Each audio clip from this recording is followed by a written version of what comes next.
The Lord be with you. And with your spirit. A reading from the Holy Gospel according to Matthew. Glory to you, O Lord. Jesus said to the chief priests and the elders of the people, "Hear another parable. There was a landowner who planted a vineyard, put a hedge around it, dug a winepress in it, and built a tower. Then he leased it to tenants and went on a journey. When vintage time drew near, he sent his servants to the tenants to obtain his produce. But the tenants seized the servants, and one they beat, another they killed, and the third they stoned. Again he sent other servants, more numerous than the first ones, but they treated them in the same way. Finally he sent his son to them, thinking, 'They will respect my son.' But when the tenants saw the son, they said to one another, 'This is the heir.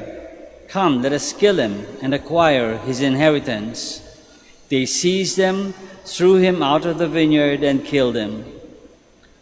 What will the owner of the vineyard do to those tenants when he comes?" They answered him, "He will put those wretched men to a wretched death, and lease his vineyard to other servants, who will give him the produce at the proper times." Jesus said to them, "Did you never read in the Scriptures, 'The stone that the builders rejected has become the cornerstone. By the Lord has this been done, and it is wonderful in our eyes.' Therefore I say to you, the kingdom of God will be taken away from you and given to a people that will produce its fruit." When the chief priests and the Pharisees heard these parables, they knew that he was speaking about them. And although they were attempting to arrest him, they feared the crowds, for they regarded him as a prophet. The Gospel of the Lord.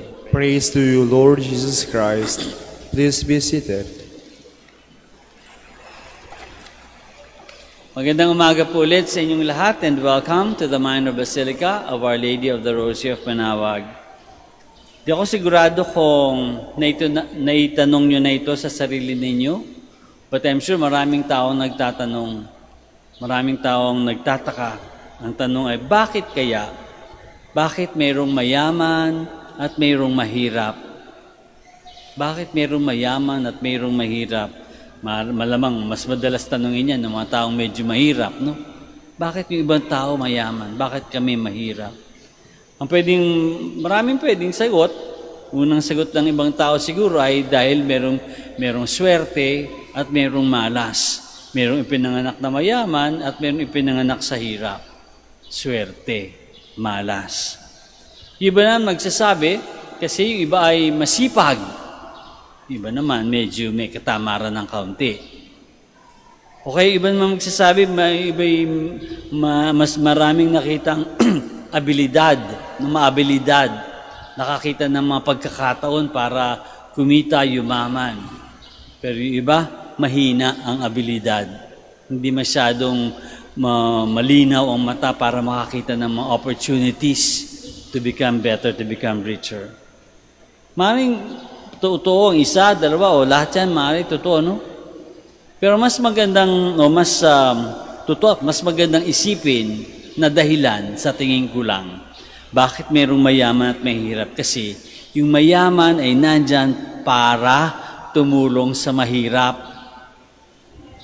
At yung mahirap nandyan para bigyan ng pagkakataon ng mga mayaman na magbigay at tumulong sa mahirap.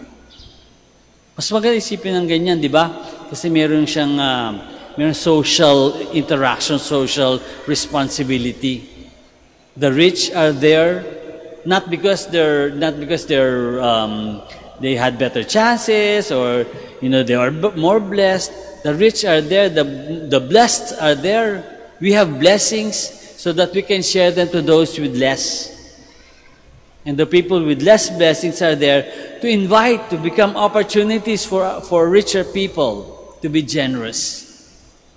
Bibigyan ng pagkakataon na maging mabuti at maging mag-share ng kanilang blessings sa iba. Dahil ang kayamanan natin o lahat ng blessings natin, hindi lang pera, kundi lahat ng mga blessings, lahat ng kayamanan at kakayanan natin ay hindi lamang para sa atin. In fact, kung sarili lang natin iisipin natin, medyo kasalanan yata yun na maging kontento at walang pakialam sa ibang tao. Kasalanan din maging madamot at mayabang. Kasalanan yung maging sobrang saya kung ano meron ka na hindi mo na iniisip yung nangyayari sa ibang tao. Ayaw ng Diyos sa madamot. Ayaw ng Diyos sa walang pakialam. Gusto ng Diyos, tayo ay tumubo at lumago at magbunga. Hindi lang para sa sarili natin, kundi para sa ibang tao. Wala naman tayong, in fact, wala ka naman makikitang puno na nagbubunga ng prutas para sa sarili niya, no? Kaya siya nagbubunga ng prutas para mapakain sa ibang tao. Para sa ibang tao. Kaya nga dito sa parable na binasa natin sa gospel, anong ginawa nung asindero, yung may-ari ng lupa? Ipinahiram yung kanyang lupa para ang mga tao ay, ang mga tenants, magtanim, tumubo, lumago, magbunga. At ganun nga nangyari. Lumago, tumubo, nagbunga. Kaya lang, naging madamot yung mga tenants. No? Hindi ibinigay dun sa asindero yung kanyang parte. Yung kanyang portion dun sa mga inani. Kaya nagalit yung asindero.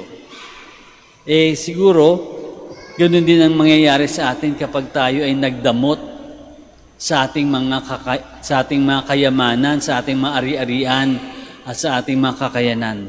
Napakaganda ng word na yan, no? Ari-arian. Narinig ko ito sa ibang pari, sa reflection niya. Sabi, ari-arian. Yung ari-arian, ba wealth, no? Mga kayamanan, ari-arian. Pero kung isipin mo yung word na ari-arian, para siyang bahay-bahayan, para siyang doktor-doktoran, teacher-teacheran. Pag naglalaro yung mga bata, di ba? Teacher-teacheran, bahay-bahay. Ibig sabihin, hindi totoo. Hindi totoong ari mo yan, sa iyong pag-aari yan. Ari-arian mo lang yan. Ibig sabihin, lahat ng meron tayo, pinahiram lang sa atin. Pinahiram sa atin so that we can share with other people the fruits of our blessings. Or even our blessings themselves. Ari-arian lang yan. Hindi yan sa iyo. Hiniram lang, pinahiram lang sa atin.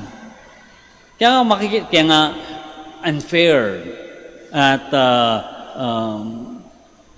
pagdadamot kung sarili lang natin ang ating pasasayin at mag-enjoy kung ano man meron tayo. Kaya nga kung titingnan natin ngayong Lent, di ba? May fasting. Kung medyo aware tayo sa mga programa ng mga simbahan, ang simbahan meron ding programa na tawag ay Alay Kapwa. Yun ay pagkakataon para sa mga tao magbigay sa iba. At magandang i-connect yun, yung Alay Kapwa, doon sa fasting na ginagawa natin pag Lent. Ano ibig sabihin? When we fast, yung dapat sana ginastos natin sa ordinary meal, dahil kukuntian lang natin, nagpa-fast tayo, yung na-save natin, bibigay natin sa iba, sa Alay Kapwa. Napakaganda kasi hindi natin sobrang binubusog yung sarili natin, kundi yung na-save natin, ibibigay natin sa ibang tao. Sabi ni St. Thomas, yung mga sobra-sobra daw natin, kapag kinimkim natin yun, if we hold on to what is excess, what is sobra, if we hold on to them, para nating ninanakaw yun dun sa mga taong mas nangangailangan. Sabihin, yung mga sobra natin, actually dapat sa mata ng Diyos, pag-aari na yun dapat ng mga nangangailangan, dapat sa kanila na yun. So if you hold on to them, kasalanan na. Parang nating ninanakaw yung mga dapat na nagpupunta dun sa may pangangailangan. So anong tanong natin? Anong pwede natin tanong sa ating sarili ngayon? Una, pwede natin tanungin, ano bang sobra? Ano bang sobra sa aking mga ari-arian? Ano bang sobra sa aking mga possessions? Ano bang sobra sa aking sobra sa aking mga hinahawakan? Pangalawang tanong, pwede nating isipin, kailan natin ibibigay yung mga ari-arian natin sa tunay na may-ari?